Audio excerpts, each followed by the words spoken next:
Bonjour tout le monde, ça fait plaisir de pouvoir enfin faire une nouvelle vidéo.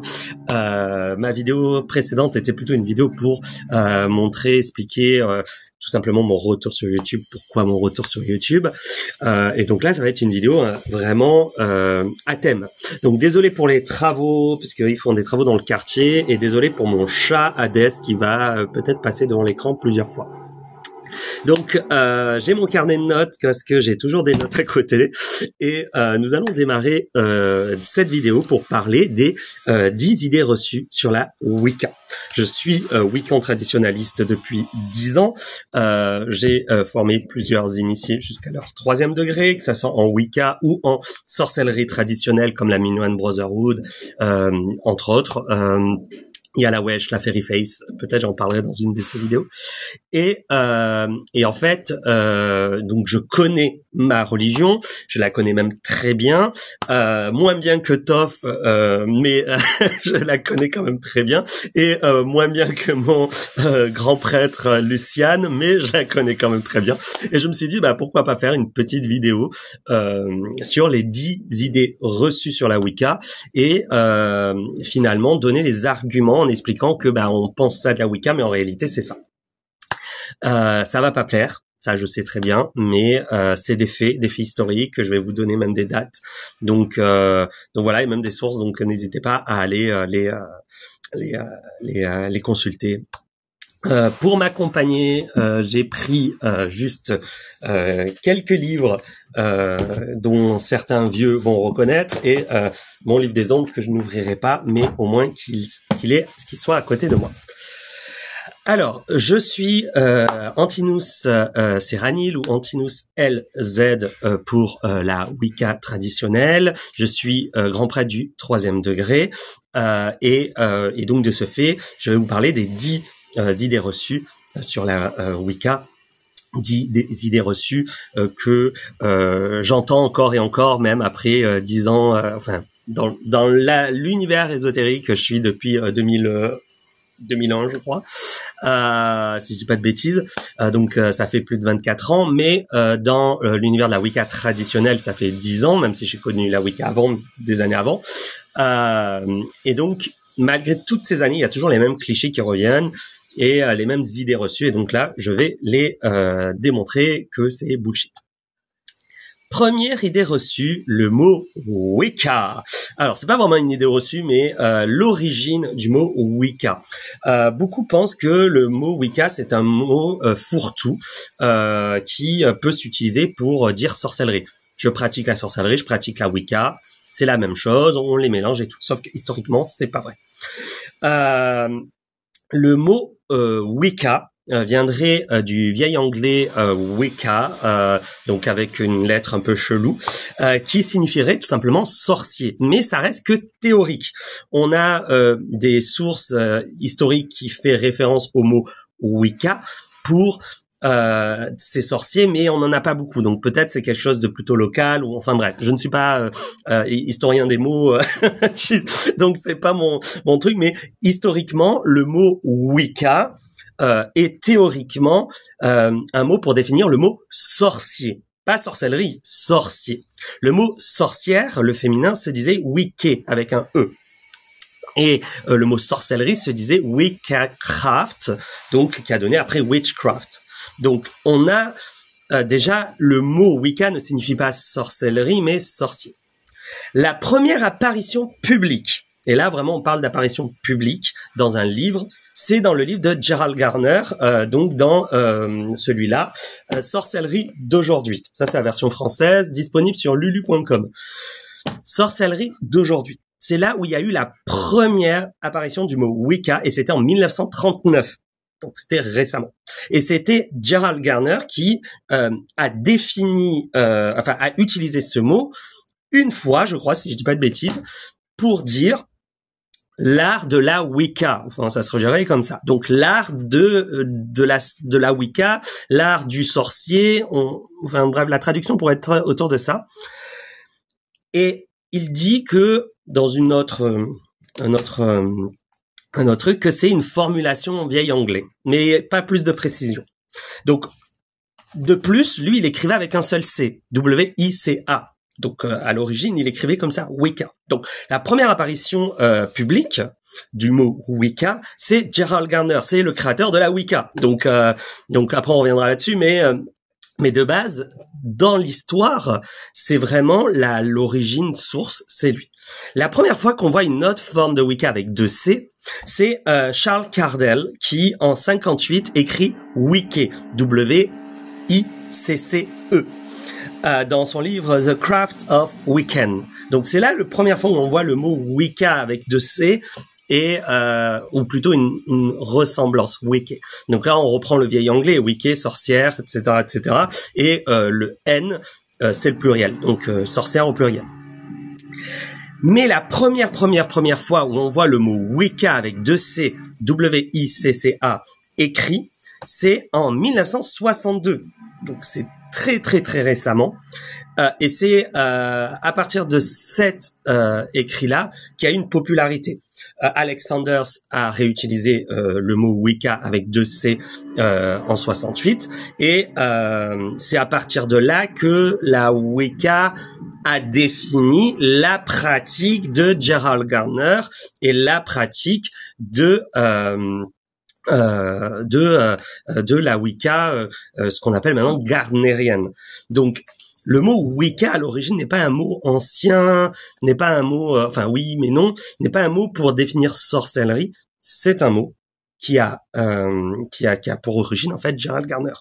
Donc Wicca ne signifie pas sorcellerie. Wicca était à l'origine un mot utilisé par Gerald Gardner dans son livre pour définir le coven où il a été initié et la pratique du coven où il a été initié. Donc de la tradition dont il a été initié. Ça n'était pas un mot valise, un mot universel.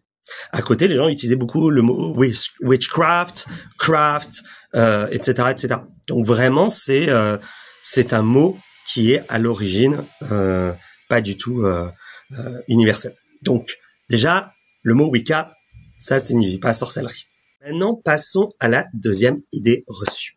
La deuxième idée reçue, c'est que la Wicca est une religion fermée, sectaire. On n'a pas le droit de savoir ce qui se passe. Les gens restent entre eux. Patati patata. Alors, pourquoi on pense ça? En premier temps, on pense ça parce que la Wicca est en effet une religion initiatique. Pour être Wiccan, il faut être initié. Donc, on ne peut pas être Wiccan comme ça.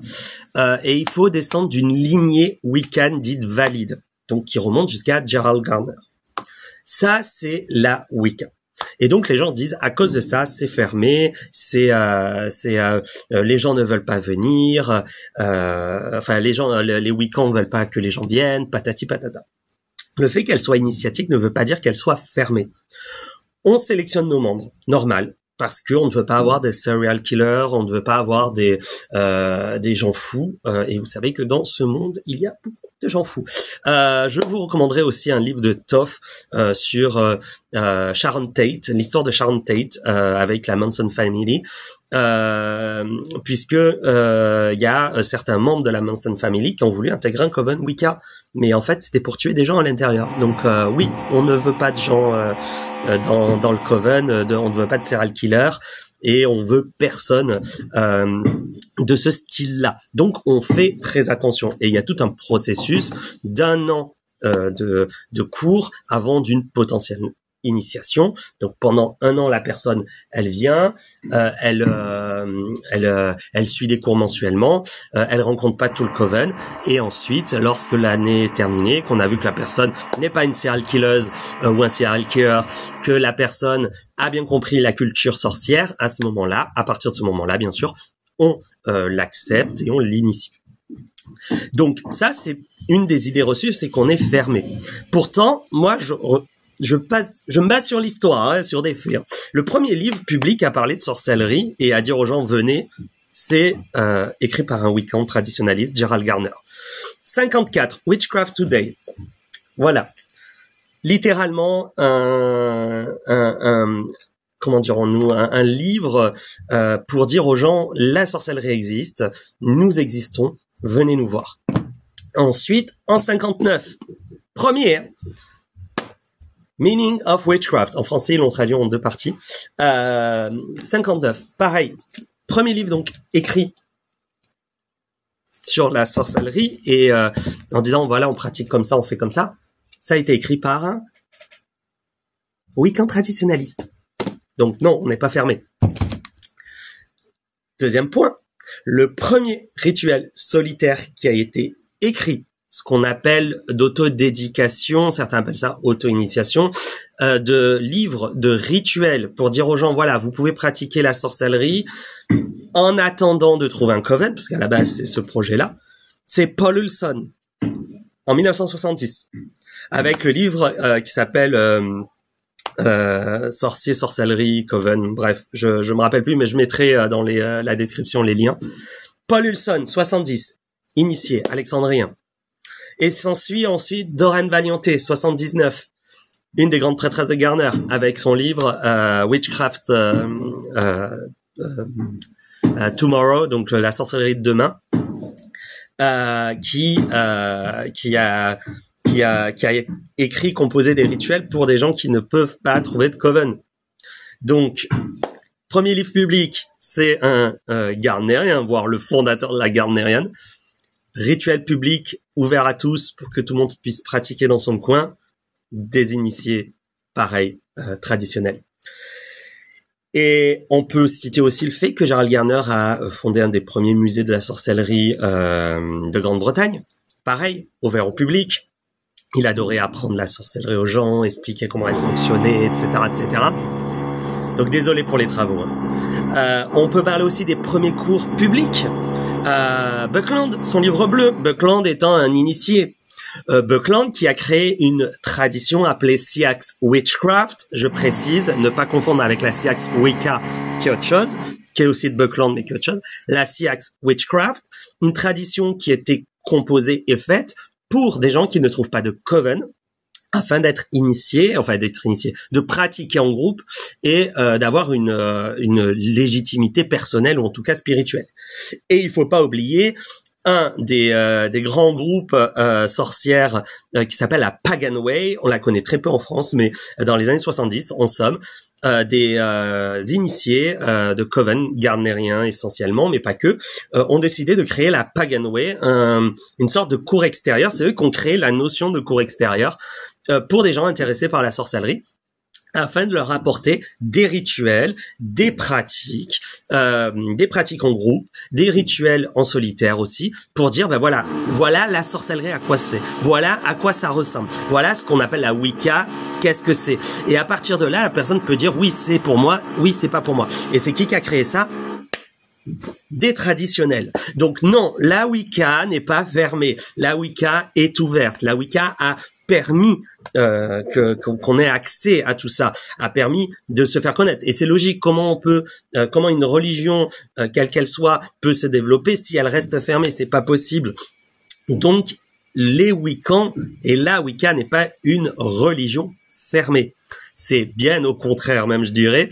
On n'est pas secret, dans le sens on cache tout et tout, mais on est plutôt discret. Et j'aime bien le mot discret dans ce cas-là parce que ça a beaucoup plus de sens. La troisième idée reçue, c'est que la Wicca est centrée sur la déesse et par extension, c'est une religion centrée sur la femme. Alors pourquoi on pense ça? C'est tout simplement parce que tous les mouvements féministes des années 70, comme Budapest, ou Starhawk, ont repris l'image de la sorcellerie, de la sorcière. Donc je parle d'eux parce qu'elles sont connues aux États-Unis, mais en Europe aussi on a eu ces notions-là. Que la sorcellerie, c'est une tradition, est une pratique de femmes, de contrôle du pouvoir féminin, blablabla, blablabla. Sauf qu'en réalité, voilà, c'est parti de là, et de là, après, les gens ont associé ça à la Wicca. La Wicca, c'est une tradition sorcière, une religion sorcière basée sur un équilibre, une balance. Une balance entre un dieu et une déesse, entre des forces féminins et masculins. La déesse et le dieu ne sont pas un supérieur à l'autre, ils sont égaux, littéralement. Ils symbolisent les deux forces de l'univers, qui a besoin d'exister pour pouvoir gérer le tout. On le symbolise par exemple par les sabbats, les changements de saison, où on va avoir une période sombre et une période lumineuse, chacun étant celle du dieu et de la déesse, des moments où le dieu a le plein pouvoir, des moments où la déesse a le plein pouvoir et des moments où ils sont ensemble. On va avoir aussi ce lien-là aussi dans la relation entre le grand prêtre et la grande prêtresse en Wicca. Par exemple, on va avoir ce lien-là qui va s'exprimer dans les rites, dans la façon de pratiquer. Je ne peux pas trop dire parce que, comme je disais, hein, c'est pas secret, c'est discret, mais il y a des trucs que je peux hélas pas dire. Mais il y a cette notion de la déesse et du dieu, de la grande prêtresse et du grand prêtre qui partagent leur pouvoir et qui agissent ensemble. Alors oui, certes, il existe certaines traditions sorcières, je précise certaines traditions sorcières qui est dirigée et contrôlée par les femmes et qui a un pouvoir féminin à 100%. Par exemple, la Fairy Face. La Fairy Face est une tradition sorcière alignée, donc on reçoit l'initiation, une lignée, etc., mais qui est contrôlée et dirigée par les femmes parce qu'elle a été créée pour ça. Elle a été créée par cette manière. Mais en Wicca, en tout cas, c'est beaucoup basé sur l'équilibre. C'est même le but d'un Wiccan, d'une sorcière Wiccan, c'est d'atteindre cet équilibre, de pensée, d'action, voilà. C'est un équilibre qui est important. Donc voilà. Et un petit point aussi de pourquoi on pense cela, je pense aussi qu'il y a le mot sorcière. Comme en Wicca, on utilise beaucoup le mot sorcière pour définir homme ou femme, hein, peu importe un homme ou une femme, nous sommes des sorcières. Je pense que les gens automatiquement associent ça à une religion matriarcale, etc., féminin centré, etc. Donc non, la Wicca, non. D'autres traditions sorcières, oui. Exemple la Fairy Face. Mais la Wicca, non. Donc ça, c'est vraiment, faut vraiment faire attention à ça parce que des gens pensent arriver avec le girl power, etc. Et en fait, ils arrivent dans un truc hyper sain. Et clairement, pour moi, c'est hyper sain d'équilibre entre les deux forces. Et à partir de là, certains peuvent être déçus. Donc voilà. Alors là, c'est du lourd. Idée reçue numéro 4. La Wicca est une religion ancienne. Voilà. Ça, c'est le truc qui revient encore et encore, et ça fait partie d'un mythe fondateur. Hein. Pourquoi les gens croient à ça? Tout simplement parce que les gens sont influencés par les textes anciens, façon de parler, et surtout les textes de Margaret Murray, mais aussi de Gerald Garner qui en parle aussi. Alors, la Wicca est inspirée, je précise, de pratiques antiques, par exemple des mythes, des cultes à mystère grecs. Elle est inspirée de ce que les gens croyaient des cultes antiques au 19e siècle. Et là, on va toucher du Margaret Murray. Alors, Margaret Murray, c'est un des personnages que je trouve assez fascinant. C'est une archéologue, une femme archéologue, anthropologue, égyptologue précisément, qui a écrit plusieurs livres, a fait plusieurs recherches et a écrit un livre qui se faisait chier en Angleterre. Voilà, elle a dit tiens, je vais faire une étude locale sur la sorcellerie en Angleterre. Et donc en 1921, elle a écrit un livre qui s'appelle Witch Cult in Western Europe, qui met en avant la théorie comme quoi les cultes antiques en Europe a continué à perdurer et a été considéré comme de la sorcellerie pendant la période médiévale et a continué à exister jusqu'à de nos jours, enfin de nos jours de son époque, donc il y a 100 ans.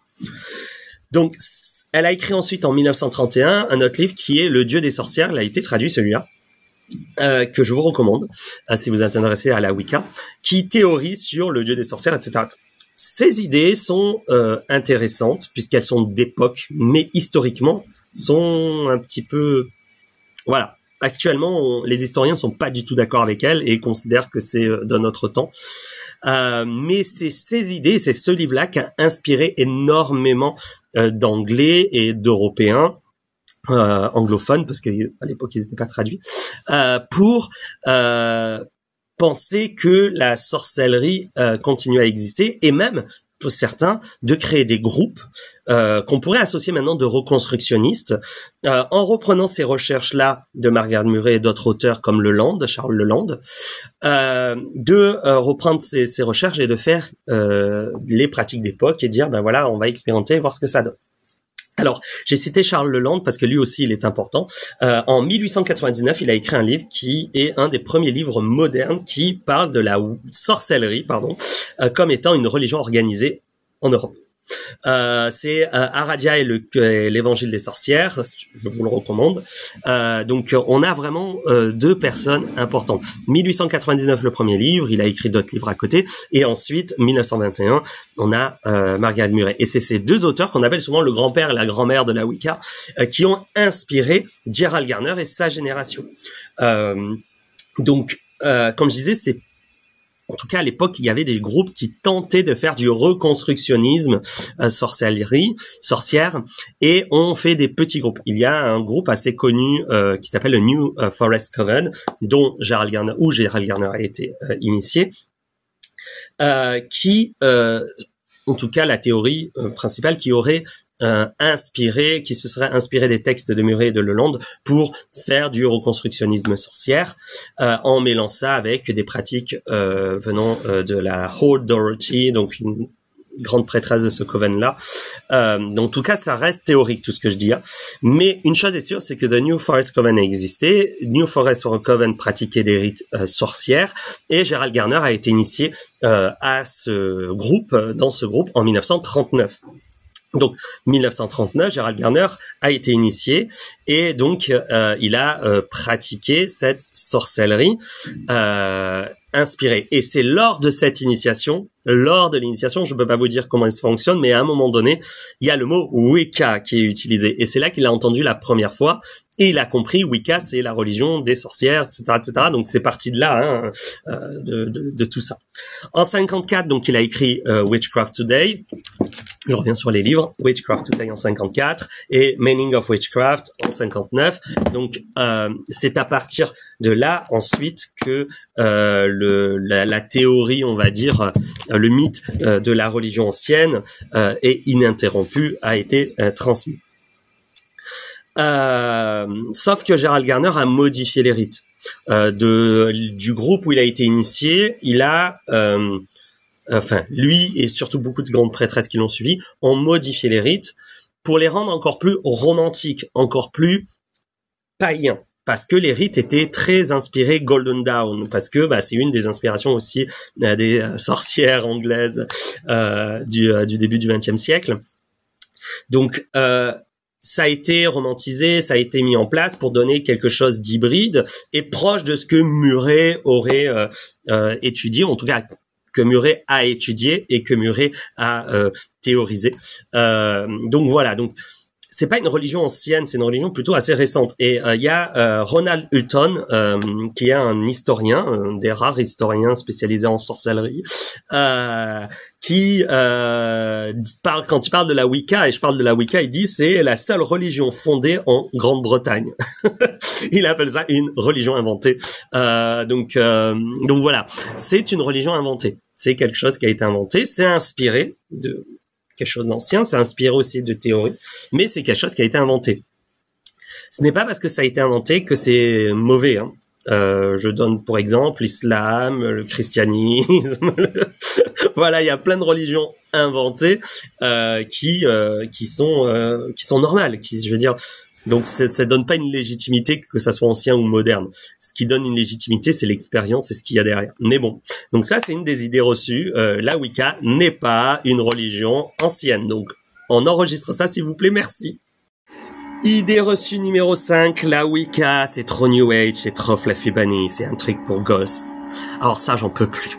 J'en peux plus de celle-là. Celle-là, c'est vraiment la plus compliquée pour moi parce que déjà, il faut définir ce qu'est le New Age. Qu'est-ce que vous définissez comme New Age? Ça, c'est la première chose. Dites-moi, c'est quoi le New Age, s'il vous plaît?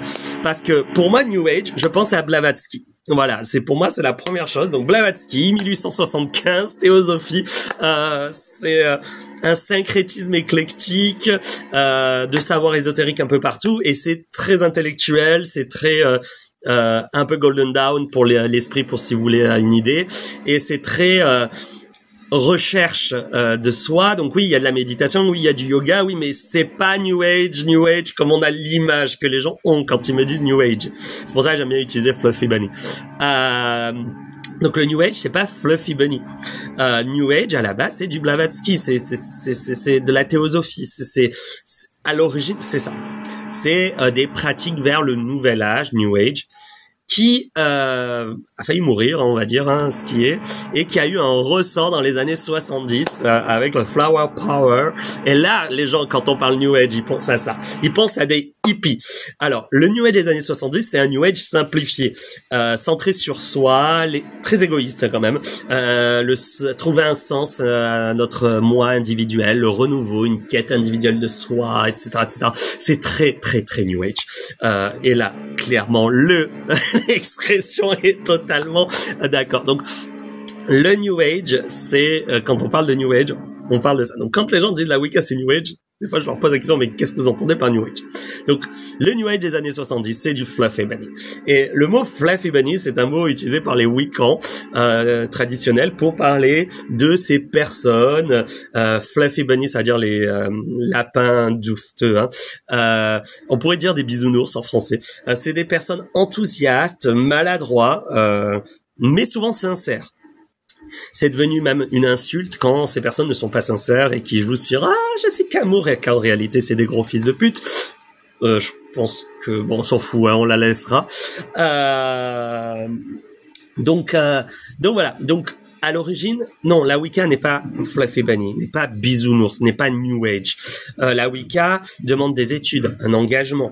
On a une notion de déesse et de dieu qui peuvent être à la fois lumineux, mais très sombres aussi.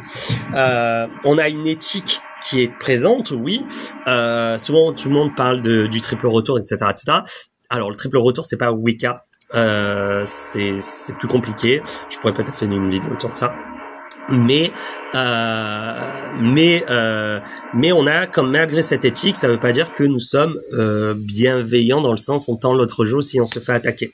La Wicca donc n'est pas Fluffy Bunny, la Wicca n'est pas bisounours, la Wicca n'est pas New Age 70. Elle a une approche vraiment qui est totalement, une approche qui est à 100%, comment dirons-nous, humaine, avec cet équilibre, à nouveau on reprend l'équilibre, cet équilibre entre le bien et le mal, cet équilibre entre ma survie personnelle et celle des autres, etc., etc. La Wicca c'est aussi normalement une religion de groupe, donc il y a aussi ça qui rentre en jeu. Alors là, on va aller sur du lourd, et chaque fois que je parle de lui, c'est la tempête tropicale, c'est Katrina dans mes réseaux. Je pense que maintenant que ça fait plus de 5 ans que j'étais pas dans les réseaux, j'espère et je pense que ça s'est calmé. Cunningham. Alors pour ceux qui sont de mon époque, voilà. Souvenir. Scott Cunningham. Voilà. On va parler de lui un petit peu. Un des idées reçues. Scott Cunningham, c'est de la Wicca. Alors, il y a plein de choses à dire. Première chose. Ce livre-là, l'origine de ce livre-là. Et ensuite, on va parler un petit peu aussi de Scott Cunningham, qui est quand même important. Donc, le premier livre le premier livre sur la Wicca de Scott Cunningham, celui-là.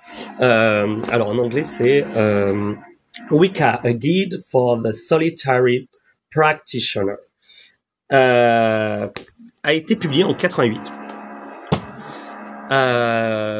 Pour info, c'est ce titre du marketing. À l'origine, le livre n'aurait pas dû s'appeler comme ça aurait dû s'appeler Sorcellerie ou un autre titre. Dans le livre même, Cunningham n'avait pas mis le mot Wicca, ou je crois qu'il avait mis qu'une seule fois. Et le reste, c'était surtout le mot sorcellerie. Sauf que Llewellyn, la maison d'édition anglaise de ce livre-là, a décidé de mettre le mot Wicca parce que ça se vend. Le mot Wicca se vend, il faut mettre Wicca. Et Scott Cunningham l'a fait. Parce que, important aussi, que Scott Cunningham était pigiste. Donc, en gros, il était payé à écrire. On lui disait, tiens, écris-moi un livre de moteur à réaction. Il faisait ses études, ses recherches et il écrivait un livre sur le moteur à réaction. Donc, il était pigiste. Donc, pour lui, il s'en foutait tant qu'il avait son contrat. Enfin, il avait un contrat, donc il gérait pas vraiment. Il n'avait pas de choix artistique sur ce genre de truc. Donc, ça, c'est un point. Ensuite, on va parler de Scott Cunningham et je vais vous faire un peu sa généalogie et son histoire. Alors, au-delà de son histoire personnelle qu'on va retrouver sur Wikipédia, Scott Cunningham n'a jamais été initié à la Wicca. Je parle de la Wicca traditionnelle. Il a approché pendant un temps la Seax Witchcraft, donc la sorcellerie de Raymond Buckland, mais il n'a jamais été initié. Je fais une parenthèse sur la Seax Wicca et la Seax Witchcraft.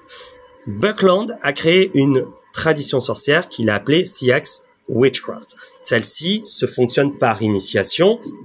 Il initie une personne, qu'il initie une personne, et ainsi de suite. Il n'a pas initié énormément de monde. Je crois qu'il y a eu pas beaucoup de monde dans Seax Wicca. Et il a initié des gens et puis c'était compliqué et vous voyez que ça reprenait les mêmes problématiques que la Wicca traditionnelle. Et donc il a décidé de créer une autre branche, on va dire, la Seax Witchcraft, où c'est un fonctionnement d'autodédication, de groupes qui s'autogèrent jusqu'au jour où ils peuvent avoir accès à une personne qui peut les initier. Sauf que cette notion de groupe qui s'autogère a fonctionné mieux que l'initiation. Et donc, la Seax Witchcraft a pris le dessus et c'est devenu la norme maintenant. Donc, aucun lien avec une lignée quelle qu'elle soit. Donc, on revient sur Cunningham. Donc, Cunningham a approché la Seax Witchcraft, mais n'a jamais été initié. Par contre, il a été initié à un coven, un groupe qui s'appelle le Silver Serpent Family. C'est un groupe de sorcellerie éclectique qui s'inspire des bouquins et autres informations qu'ils trouvaient, et c'est tout. Ils n'ont aucune lignée Wicca, ils ont aucun lien avec la Wicca, et il y a une deuxième personne qui a été initiée dans le même groupe, elle est moins connue en France, c'est Silver Ravenhood, qui elle-même après a quitté le groupe et a créé son clan, le Black Forest Clan, le clan de Black Forest, où elle a créé une tradition sorcière, soi-disant venant de sa famille. Bon, après ça, c'est une autre truc. Mais ce livre-là est né de marketing. Et ce qu'il y a à l'intérieur, c'est de la witchcraft. C'est ce qui était public à son époque. Ce n'était pas de la Wicca, c'était de la witchcraft, ce qui était public à son époque. Donc, historiquement, c'est ça. Ce qui s'est passé, c'est que ce livre-là a eu du succès aux États-Unis, mais surtout en France et en Europe. Pourquoi? Parce que ça a été un des premiers livres à être traduit avec pour titre Wicca. C'est vraiment, surtout cette édition, c'est vraiment une édition souvenir pour beaucoup, c'est un bon mot. Mais c'est ça qui a fait connaître avec Charmed la Wicca en France et en Europe. Sauf que il faut pas oublier la réalité. Ce n'est pas de la Wicca qu'il cite. Même s'il parle des covens traditionnels, et quand on comprend son histoire, on comprend pourquoi son petit message sur les covens traditionnels, disant ne vous prenez pas, machin. C'est important de comprendre. Donc, Cunningham n'a jamais été initié à la Wicca. Il n'a jamais eu de lignée Wicca, et sur le coup, il a publié ça. On va dire, il était un fluffy bunny dans le sens un enthousiaste sincère, maladroit. Puis, avec le temps, vers la fin de sa vie et le fait que ça soit public, donc il a côtoyé plein de traditionalistes, etc. Il a découvert que en fait, ça a fait plus de mal que de bien, et il a décidé de créer une tradition. Alors, je l'ai pas sorti le livre, mais il a écrit un livre. Il commençait à écrire un livre. C'est The Book of Shadows, le livre des ombres, qui a été traduit en français il y a pas longtemps. Et il s'est dit, tiens, je vais créer une tradition sorcière. Il avait appelé ça The American Witchcraft, je ne sais plus le titre. Et je vais écrire dessus, en gros, comme Buckland avec la Seax Witchcraft, afin d'essayer de faire comprendre aux gens que ce n'est pas de la Wicca, mais que c'est une pratique sorcière. Sauf qu'il est mort entre-temps. Donc son livre a été dans les cartons, et c'est son mari qui a réussi à le retrouver dans les années 90, fin 90 je crois, dans ses cartons, mais c'était pas terminé. Donc les Willin, comme ils avaient toujours un contrat, à récupérer et à compléter le livre avec les passages de livres ici. Donc le livre des ombres est très bien, mais il est un peu parcheminé, on va dire. Parcheminé, c'est pas le mot, mais il est un peu patchworké avec les autres ouvrages de Cunningham, ce qui fait que à des moments on lit et on comprend ce qu'il essayait de faire, et d'autres moments on lit et on comprend que ça vient trop. Donc il y a du passé, du présent, enfin du passé et du présent, façon de parler de l'époque de Cunningham dedans. Mais voilà, donc non, Cunningham n'est pas de la Wicca parce qu'il n'a jamais été initié. Il parle de witchcraft, il s'inspire de la Wicca en effet, mais il ne décrit pas la Wicca la vraie. Par contre, c'est un livre qui a bercé toute une génération. Sans ça, je n'aurais jamais connu la Wicca, je pense. Enfin, Charm Dessa, j'aurais jamais connu la Wicca. Il y a des symboles, la Madeleine de Proust. Il y a des symboles qui m'ont marqué. Il y a des rituels que j'ai beaucoup réalisés. C'est un livre qui nous a inspirés. Et il y a pas, enfin, je veux dire, ce livre-là, c'est pas beaucoup enfin, je veux dire, c'est pas de la merde, hein. C'est vraiment intéressant. C'est des pratiques vraiment adaptables, adaptées, etc., etc. Sauf que il faut pas oublier que ce n'est pas de la Wicca. Et ça, c'est important. C'est comme si vous pratiquiez le protestantisme et vous dites que vous pratiquez le judaïsme. Je donne un parallèle, mais il y a des inspirations, mais ça reste que des inspirations. Mais c'est pratique. Enfin, je veux dire, c'est voilà, Cunningham, paix à ton âme, souvenir. Alors là, on va partir sur quelque chose de plutôt théologique. La Wicca vénère la nature. Alors, spoiler alert, non. On vénère pas la nature. On vénère le cycle de la nature. On vénère la fertilité, mais on ne vénère pas la nature. Pourquoi? D'un point de vue théologique, vénérer la nature sous-entend que la religion est animiste. Elle considère que toute chose a des esprits et il y a que ça dans l'univers. Sauf que la Wicca, non. La Wicca, théologiquement, n'adore pas directement les forces de la nature, mais adore des dieux et des déesses qui incarnent ces forces de la nature, qui contrôlent, qui contrôlent ces forces de la nature. Donc voyez ça plutôt comme une pyramide. En gros, on prie le sommet au lieu de prier le bas. Je résume rapidement.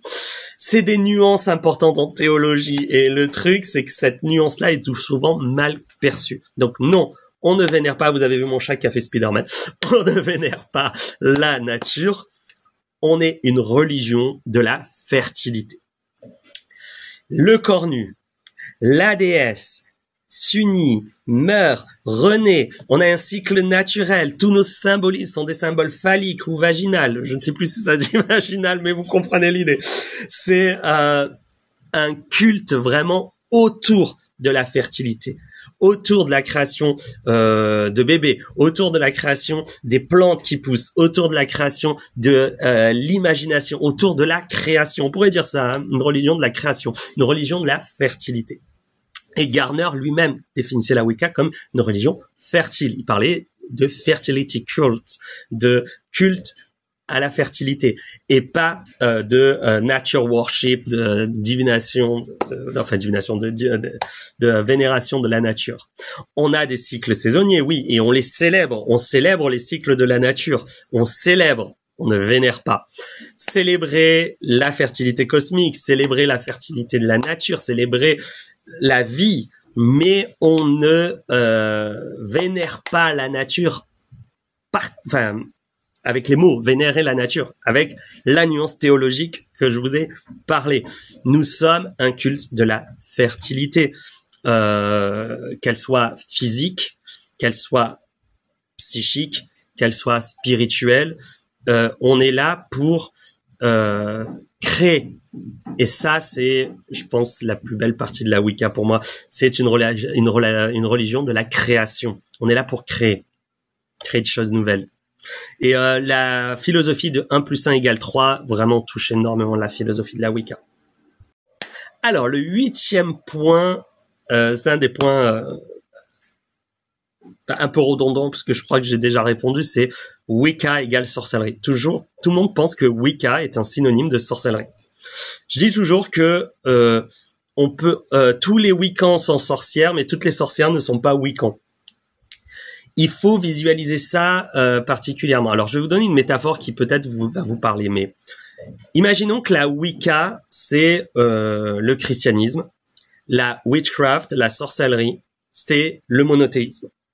En gros, l'idée, donc c'est une métaphore, hein, je précise, hein, l'idée est que vous voyez une bulle énorme, un cercle énorme, c'est la sorcellerie. Et dedans, il y a plein de petits cercles. Et on va voir la Wicca, on va voir la Fairy Face, on va voir, je sais pas moi, la Minoan Brotherhood. Bref, on va avoir plusieurs traditions. Donc, on a une grande famille qui est la sorcellerie. Et à l'intérieur, on va avoir des mélanges de différentes petites familles. Et dans chacune des petites mélanges de petites familles, on va avoir après d'autres mélanges et ainsi de suite. Ça fait un peu poupée russe. Donc, nous, ceux qui pratiquent la sorcellerie ne sont pas automatiquement ceux qui sont Wiccans. C'est pas parce qu'on pratique la sorcellerie qu'on est Wiccan. C'est pas parce qu'on est minoen qu'on est Wiccan. Non. On est tous sorcières, oui, mais on a nos particularités. Donc non, la Wicca n'est pas un synonyme de sorcellerie. Et on revient sur l'étymologie, hein. Wicca, ça signifie sorcier, et ça a été utilisé par qui? Par Gerald Garner. Pour définir quoi? Sa pratique à lui. Donc déjà, rien que là, on peut pas aller plus loin. Et si on devrait donner un nom un peu ancien pour parler de sorcellerie, on parle de Wiccacraft, tout simplement. Wiccacraft, witchcraft, tout simplement. Donc voilà, ça c'est important de comprendre. L'idée, c'est que la sorcellerie est générale et elle englobe à l'intérieur différentes petites traditions. Alors j'avais fait un petit dessin parce que c'est souvent le dessin que j'utilise en cours extérieur, mais l'idée est là. Donc vous voyez, witchcraft, tradition et la Wicca, un petit peu comme le monothéisme, hein. Le monothéisme qui englobe plusieurs religions, donc l'islam, le judaïsme, le christianisme, qui, dans le christianisme, si on zoome sur le christianisme, on va avoir les protestants, les catholiques, les orthodoxes, et si on zoome sur les protestants, on va avoir etc., etc. Donc, voyez ça comme vraiment, la Wicca n'est pas quelque chose d'universel. C'est pas quelque chose, c'est pas un mot valise qui veut dire plein de trucs de sorcellerie. C'est une pratique sorcière précise. Alors, un point aussi que j'ai oublié d'aborder, c'est le fait que toutes les sorcières ne sont pas païennes. Et tous les païens ne sont pas sorcières. Il y a des païens qui ne pratiquent pas la sorcellerie, qui font du reconstructionnisme, par exemple. Et toutes les sorcelleries ne sont pas païennes. On peut citer, par exemple, le voodoo, qui ferait partie de la sorcellerie. On pourrait citer aussi les magies des campagnes. Donc ça c'est important, il faut pas penser qu'un mot est universel et signifie une même chose. C'est pour ça que lorsque vous rencontrez une sorcière, il est toujours bon de lui poser la question: quelle est ta définition de sorcellerie? Parce que quelle est ta définition? Si quelqu'un vous dit je suis machin, ok, quelle est ta définition? On écoute. Et on dit voilà. Soit on est dans un échange et donc là à ce moment-là la personne est ouverte à cet échange et on peut parler d'historicité, hein. On dit voilà, historiquement non, c'est pas ça, parce que peut-être la personne n'est pas au courant, et c'est toujours bien de parler histoire. Si la personne est fermée et qu'elle veut pas discuter, ne parlez pas, passez à autre chose. Ça c'est les années de rencontres sorcières qui vous dit ça. Mais généralement, il faut comprendre ça, c'est que la Wicca n'est pas universelle. La Wicca définit toutes les traditions descendantes de Gerald Garner. Point barre. Il existe des sorcelleries traditionnelles qui s'inspirent de la Wicca, mais qui ont leur propre nom. Et on va avoir aussi, bien sûr, des sorcelleries qui sont païennes, d'autres qui ne le sont pas, des païens qui sont sorcières et d'autres qui ne le sont pas. Donc vraiment, faites attention à ces points-là. Alors là, on passe au niveau supérieur, niveau 10. La Wicca est antichrétienne. Alors, c'est un truc qui est assez paradoxal, je trouve, de penser ça. Mais oui, la Wicca est païenne. Elle revendique une paganicité romantique, héritée de la fin du 19e siècle, donc quelque chose qui est particulier. Mais Gerald Garner n'a jamais dit que la Wicca était une croisade anti-chrétienne. Je je pense que même dans Witchcraft Today, si je dis pas de bêtises, il pense que la Wicca et le christianisme peut cohabiter.